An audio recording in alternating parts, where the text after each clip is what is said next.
मित्रों, जय श्री कृष्ण। जब सूर्य पुत्र कर्ण दिग्विजय यात्रा के दौरान द्वारका को जीतने आया, तब भगवान श्री कृष्ण ने क्या किया और क्या भगवान श्री कृष्ण और कर्ण के बीच महायुद्ध हुआ था?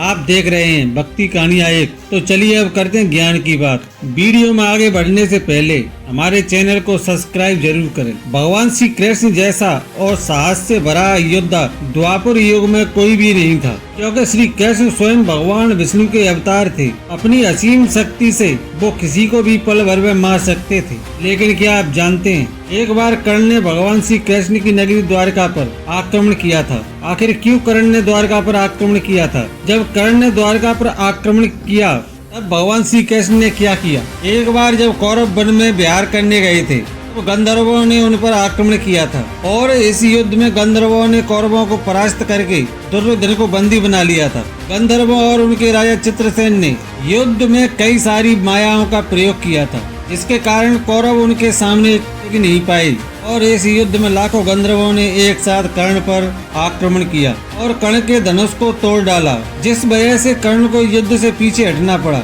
और गंधर्व युद्ध के समय कर्ण के पास अपना दिव्य धनुष यानी विजय धनुष था ही नहीं, क्योंकि कर्ण ने कभी भी विजय धनुष का उपयोग नहीं किया। उसने तो केवल महाभारत के 17वें दिन ही अर्जुन के विरुद्ध उस विजय धनुष का प्रयोग किया था। और इस युद्ध में अपने साधारण से धनुष के बलबूते पर कर्ण कोई भी दिव्यास्त्र नहीं चला पाए थे। इसीलिए इस युद्ध में कर्ण को हार का सामना करना पड़ा। कर्ण के सामने ही गंधर्वों ने दुर्योधन को बंदी बना लिया था, लेकिन कहते हैं कि अर्जुन ने ही गंधर्वों से स्वयं दुर्योधन को बचाया था और इसी के चलते कर्ण को सब भगोड़ा कहने लगे। उसी वीरता पर लोगों ने बहुत सारे सवाल उठाए। इसके बाद उसने अपने खोए हुए सम्मान को वापस पाने के लिए दिग्विजय यात्रा करने का विचार किया। ये दिग्विजय यात्रा कर्ण ने तब की थी जब स्वयं पांडवों को 12 वर्षों का वनवास और 1 वर्ष का अज्ञातवास के लिए भेज दिया था। और उस समय दुर्योधन ने धरती के सबसे मुश्किल यज्ञ यानी के वैष्णव यज्ञ को किया था। जिस समय कर्ण ने दिग्विजय यात्रा शुरू की और वो अपनी विशाल सेना के साथ दिग्विजय यात्रा के लिए निकल पड़े। पहले कर्ण ने पांचाल नरेश द्रौपदी के राज्य पर आक्रमण किया और अपनी विशाल सेना के साथ कर्ण ने द्रौपदी के राज्य को चारों ओर से घेर लिया। तब द्रौपदी को संदेश मिला कि कर्ण ने उसके राज्य पर आक्रमण कर दिया है। तब द्रौपदी अपनी सेना को लेकर युद्ध क्षेत्र में पहुंचा, जिसके बाद कर्ण और द्रौपदी के बीच एक बहुत भयंकर युद्ध हुआ। लेकिन कहते हैं इस युद्ध में कर्ण ने द्रौपदी को पराजित कर अपने अधीन कर लिया था और उसके बाद द्रौपदी का राज्य पांचाल हस्तिनापुर के अधीन हो गया। कर्ण ने द्रौपदी को सोना चांदी और कर देने के लिए मजबूर कर दिया था। महाभारत काल में भगदत्त नामक एक पराक्रमी राजा हुआ करता था। वो पराग ज्योतिषों का राजा था। वैसे तो भगदत्त बहुत ही बुजुर्ग योद्धा था, लेकिन फिर भी उसमें इतना पराक्रम था क्योंकि उनसे युद्ध करना बिल्कुल नामुमकिन था। दरअसल भगदत्त के पिता का नाम नरकासुर था। उसके पास विष्णु का वैष्णवास्त्र था।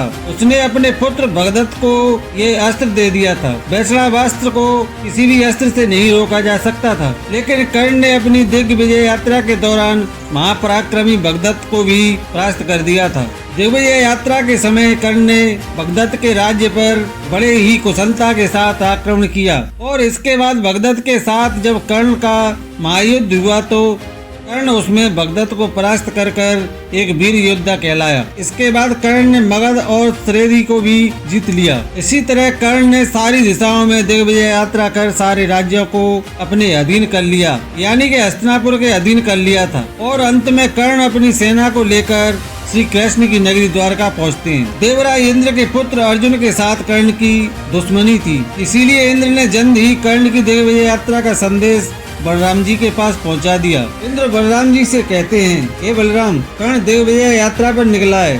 उसने एक एक करके सारे राज्यों को परास्त कर दिया है और अब उसकी नजरें द्वारका पर हैं और वो अपनी सेना के साथ द्वारका की ओर बढ़ रहा है। इंद्रदेव की बात सुनकर बलराम जी कहते हैं, हस्तिनापुर की अधीनता हम यादव कभी स्वीकार नहीं करेंगे। अगर कर्ण की सेना द्वारका के द्वार पर पहुंची तो हम उसकी सेना के साथ साथ उसे भी यमलोक के द्वार पर पहुंचा देंगे और आज पूरा संसार बलराम के क्रोध को देखेगा। द्वारका पर आक्रमण करने से पहले कर्ण को यमलोक भेज दूंगा। इसके बाद बलराम जी ने भगवान श्री कृष्ण के पास जाकर उनसे कहा, कर्ण का दुस्साहस तो देखो का ना, वो सेना लेकर हमारे द्वारका पर आक्रमण करने आ रहा है। तुम अपना सुदर्शन चक्र उठाओ और आज सारा संसार यादवों का बल देखेगा। मैं नहीं चाहता कि युद्ध की अगुवाई तुम करो, क्योंकि युद्ध की अगुवाई मैं करूंगा और कर्ण और उसकी सेना को मौत के घाट उतार दूंगा। बलराम जी को क्रोधित देख भगवान श्री कृष्ण ने उन्हें शांत करते हुए कहा, दाऊ आप पहले शांत हो जाइए। बिना कर्ण की मंशा को जाने हमें उससे युद्ध नहीं करना चाहिए। जितना मैं कर्ण को जानता हूँ वो सभी योद्धाओं से थोड़ा भिन्न है। वीर होने के साथ साथ वो बहुत ही विनम्र स्वभाव का वीर है। कर्ण से युद्ध करने से पहले हमको उससे जरूर बात करनी चाहिए। भगवान श्री कृष्ण की इन बातों से भी बलराम जी का गुस्सा शांत नहीं हुआ। वे भगवान श्री कृष्ण और पूरी यादव सेना के साथ द्वारका के मुख्य द्वार पर पहुँचे। जी हाँ, यादव सेना यानी कि नारायणी सेना, जिसका मुकाबला कोई भी नहीं कर सकता था। इसके बाद कर्ण भी अपनी सेना के साथ द्वारका पहुंचे और अपने सामने बलराम जी और श्री कृष्ण को देखकर हाथ जोड़कर प्रणाम किया। लेकिन बलराम जी का क्रोध शांत नहीं हुआ। उन्होंने अपने हाथ में हल उठाकर कर्ण को युद्ध की चुनौती दी। बलराम की इस चुनौती को सुनकर कर्ण ने अपने धनुष को उठाया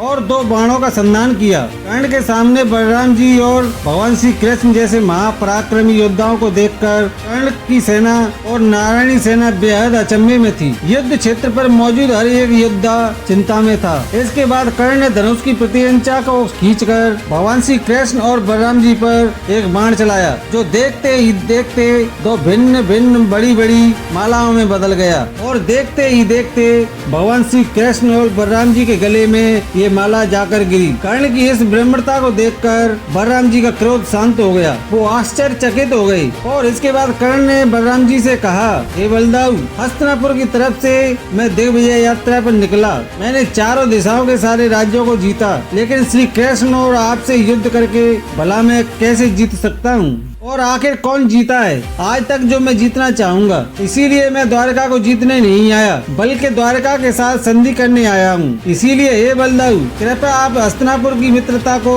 स्वीकार करें। कर्ण की बातों को सुनकर बलराम जी बहुत प्रसन्न हुए। उन्होंने कर्ण से कहा, अद्भुत कर्ण, अद्भुत। तुम्हारी इस ब्रह्मता को देखकर मैं बहुत प्रसन्न हुआ हूँ। मैंने बहुत से बड़े बड़े पराक्रमी योद्धा देखे, लेकिन उनके अंदर विनम्रता की हमेशा कमी रहती है। लेकिन आज मैंने तुम्हें देखा तो मैं भी धन्य हो गया। समस्त राज्यों को जीतकर तुमने अपने पराक्रम की घोषणा तो कर दी, लेकिन साथ ही तुम्हारी ब्रह्मता को देखकर मैं बहुत प्रसन्न हुआ हूँ और इसीलिए मैं हस्तिनापुर की मित्रता को स्वीकार करता हूँ। और इसके बाद भगवान श्री कृष्ण और बलराम जी ने कर्ण को द्वारका पर आमंत्रित भी किया, जहाँ कर्ण सहित उनकी पूरी सेना को भोजन कराया गया। वैसे तो कर्ण ने कई सारे राजाओं को परास्त कर उनके राज्यों को अपने अधीन कर लिया, यानी कि हस्तिनापुर के अधीन कर लिया, लेकिन उसने द्वारका पर आक्रमण नहीं किया, ना ही उनसे युद्ध करने की सोची, क्योंकि स्वयं कर्ण भी जानता था कि जहाँ पर शेषनाग और स्वयं श्री हरि विष्णु के अवतार मौजूद हैं, वहाँ पर कोई साधारण मनुष्य क्या देवता तक युद्ध नहीं कर सकते हैं। तो दोस्तों, हमारी ये वीडियो आपको पसंद आई हो तो इसे लाइक करने के साथ साथ इसे शेयर भी अवश्य करें और हमारे इस चैनल भक्ति कहानियां 1 को सब्सक्राइब करना ना भूलें, ताकि आप लोगों को ऐसे ही वीडियो आगे तक मिलते रहें। तो मित्रों, जय श्री कृष्ण, धन्यवाद।